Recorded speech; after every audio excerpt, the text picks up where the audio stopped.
তবে চলতে থাকলে সামনে বাংলাদেশের আমরা যে গণতান্ত্রিক ভবিষ্যৎ দেখি সেটি নিয়ে অনিশ্চয়তা তৈরি হবে।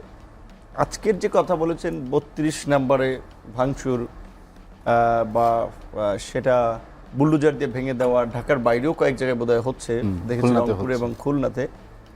আমার প্রশ্ন হচ্ছে যে বিপ্লবের যে স্পিরিট বা মানুষের মধ্যে যে ক্ষোভের বহিঃপ্রকাশ, সেটা কিন্তু ৫ই আগস্ট হাসিনা বা ওই সময় বা তার পূর্বে যে পরিমাণে ছিল এখন ওইটা পাবেন না আপনি। এটা ন্যাচারাল বিষয়। ডে বাই ডে একটা গরম জিনিস রেখে দিচ্ছেন, ঠান্ডা হচ্ছে না, আবার খাইতে গরম করতে পারেন ওভেনে দিয়ে, তাহলে গরম করার জন্য আবার পদ্ধতি বা প্রক্রিয়া নিতে হয়।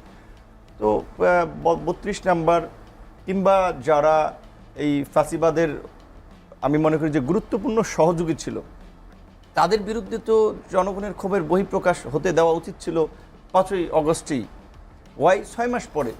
তো এই জন্য আমি বলছি যে এই সমস্ত ঘটনাগুলো বরঞ্চ নতুন নতুন জটিলতা তৈরি করছে। বিকজ আপনি একটা খারাপ মানুষকেও যদি আপনার সামনে পিটিয়ে মারেন, ওর প্রতি মানুষের সিম্প্যাথি তৈরি হবে, যা হা লোকটা এইভাবে মাইরে ফেলাইছে, এইভাবে একটা মানুষকে মারতে পারে।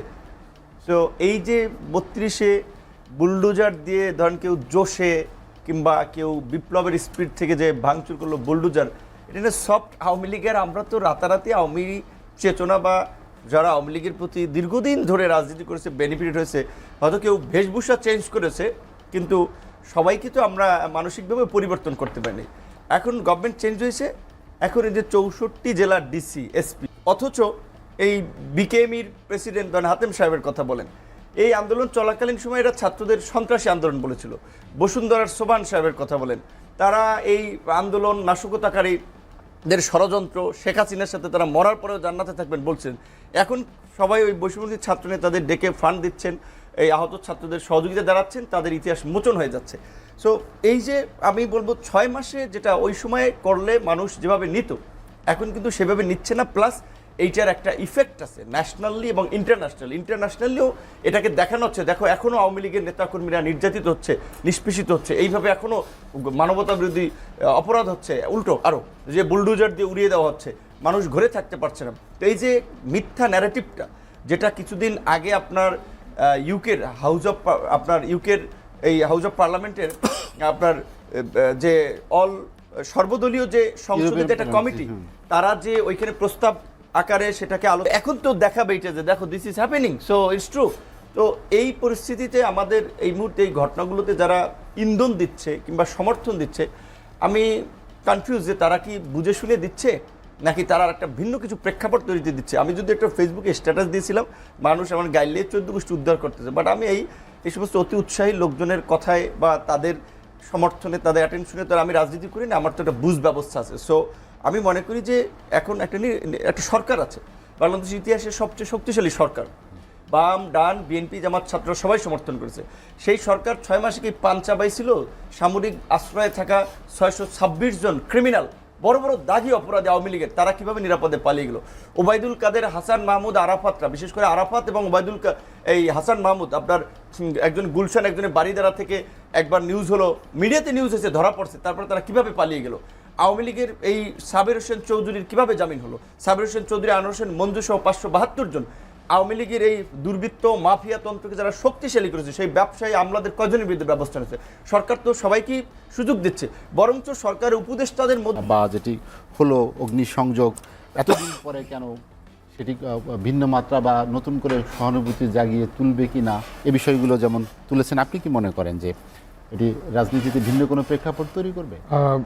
দেখুন, রাজনীতিতে আসলে তো প্রতি সময় আসলে রূপ পাল্টায়, ক্ষণে ক্ষণে আসলে নতুন নতুন প্রেসক্রিপশনও তৈরি হয়। তো হঠাৎ করে আসলে মানে শেখ হাসিনার লাইভে আসা, এটা ভারতেরই একটা প্রেসক্রিপশন। তো সেই জায়গা থেকে আমাদের মানুষের মধ্যেও কিন্তু একটা ক্ষোভ জন্মেছিল। সেই ক্ষোভটার একটা বহিঃপ্রকাশ আমরা ৩২ নম্বরে দেখছি। তবে এটাকে আমরা মোটেও ওইভাবে সমর্থন করি না। এরকম অতি উৎসাহীভাবে কোনো বাড়িঘর হামলা করা বা আগুন দিয়ে দেওয়া, এই জায়গাটা আসলে আমাদের এই রাজনীতি থেকে অবশ্যই বের হতে হবে। কারণ এখানে আসলে ভিন্ন খাতে নিয়ে যাওয়ার জন্য অনেক মহল আসলে চেষ্টা করছে। বর্তমানে বিভিন্ন গোষ্ঠী আসলে আমাদের রাজনৈতিক যে একটা সুন্দর ব্যবস্থার মধ্যে আমরা যাচ্ছি, বা সবার মধ্যে যে একটা আন্তরিক সম্পর্কের জায়গাটা রয়েছে, সেই জায়গাটাতেও একটা ফাটল ধরানোর জন্য অনেক মহল আসলে চেষ্টা করছে। তো সেই দিকটা আমার মনে হয় যে আমাদের সবারই সতর্ক থাকা উচিত। যতগুলো দল আছে, যত স্টেক হোল্ডাররা আছেন, এই জায়গা থেকে আমাদেরকে বের হয়ে আসলে নতুন যে আমাদের রাজনৈতিক বন্দোবস্তের কথা আমরা বলছি, সে জায়গা থেকে আমাদের নতুন করে চিন্তা করা উচিত। পজিটিভ এনার্জিগুলো নিয়ে আমরা আসলে সমাজের কোন কোন জায়গাগুলো কাজ করতে পারি। নুরু বললেন, উনি বললেন আমাদের অনেক জায়গায় আছে যাদেরকে আসলে সরকার ওইভাবে কিন্তু কোনো ব্যবস্থা করতে পারেনি। আবার আমাদের হাসিনার অনেক দালালরা হচ্ছে দেশ থেকে পালিয়ে গেছে। তো এই ব্যাপারগুলো সরকারের নিশ্চিতভাবে তাদের বিরুদ্ধে ব্যবস্থা নিতে হবে। যারা দেশে আছেন তাদেরকে ধরার ব্যবস্থা করতে হবে এবং হাসিনার সহ আওয়ামী লীগের দ্রুত বিচার ব্যবস্থার মধ্যে আনতে হবে এবং এই ব্যাপারগুলো আমাদের মূলত এখন সামনে রেখে স্টেপ বাই স্টেপ আগানো উচিত। আপনার কি মনে হয় যে গত 6 মাসের সরকার আসলে মোটা দাগে যে দাবিগুলো ছিল, বিশেষ করে ফ্যাসিবাদ ব্যবস্থার বিলোপ, নতুন রাজনৈতিক বন্দোবস্ত, সেখানে আসলে শুধু সংস্কার প্রস্তাবনা পর্যন্তই সাফল্য কিনা? দেখুন, আসলে সামগ্রিকভাবে আমাদের এই সরকার তো আসলে একটা গণ অভ্যুত্থানের সরকার। বিগত যতগুলো সরকার ছিল তার থেকে কিন্তু সম্পূর্ণ আলাদা এবং আমাদের সবার জনগণের ম্যান্ডেট নিয়ে কিন্তু এই সরকার আসলে এসছে এবং এখানে সকল মানুষের একটা মতামতের ভিত্তিতে কিন্তু আমাদের এই সরকারটি গঠিত হয়েছে। সেই জায়গা থেকে সরকারের অনেকগুলো দায়িত্ব ছিল এবং আমাদের এক্সপেকটেশনের জায়গা আসলে মানে আকাশচুম্বী ছিল। সে জায়গা থেকে তারা যে পুরা আমাদের যে আশা আকাঙ্ক্ষার বাস্তবায়ন ঘটাতে পেরেছে তা আমি বলবো না, কিন্তু তারা চেষ্টা করছে। তাদের মধ্যকার অনেক উপদেষ্টার ব্যর্থতা রয়েছে। আপনি যদি এখন ইলেকশনের দিকে আমরা এখনই চলে যাই, সেক্ষেত্রে কিন্তু পুরনো যে ব্যবস্থাগুলো রয়েছে সেটা কিন্তু এখনও রয়ে গেছে এবং আমাদের প্রত্যেকটা প্রতিষ্ঠানেই এখনও আওয়ামী লীগের দোসররা রয়েছে। এই যে ভাই বললেন যে এখন তারাই আবার ভোল পাল্টে বলছে যে আমরা এখন ছাত্রদল করতাম, শিবির করতাম। তো এই ব্যাকগ্রাউন্ডগুলো যেন না আসে। মানে একটা সরকারি প্রতিষ্ঠান কেন সে দলীয় পরিচয় দিয়ে সে চলবে? সে তো জনগণের সেবক হিসেবে কাজ করবে। তো এই জায়গাগুলো সিস্টেমগত চেঞ্জ না হলে কিন্তু আসলে এই জায়গাটা আবার রয়ে যাবে। কারণ এখন অমুক দল বা তমুক দল পাওয়ারে আসলে তারা তাদের চর্চা করে ওই 17 বছরের সিস্টেমেটিক দিক দিয়ে আবার আগাবে।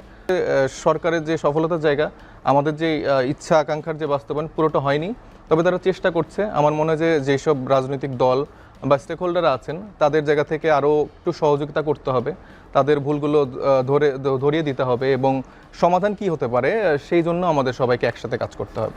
মুস্তাফিজ, নীতির নতুন কোনো প্রেক্ষাপট তৈরির চেষ্টা কিনা?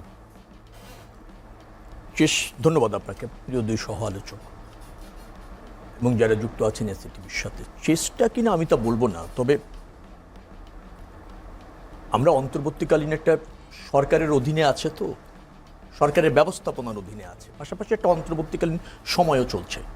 অন্তর্বর্তীকালীন সময়টা একটু স্পর্শকাতর হয়, অনেক কিছু অগুছালো, এলোমেলো।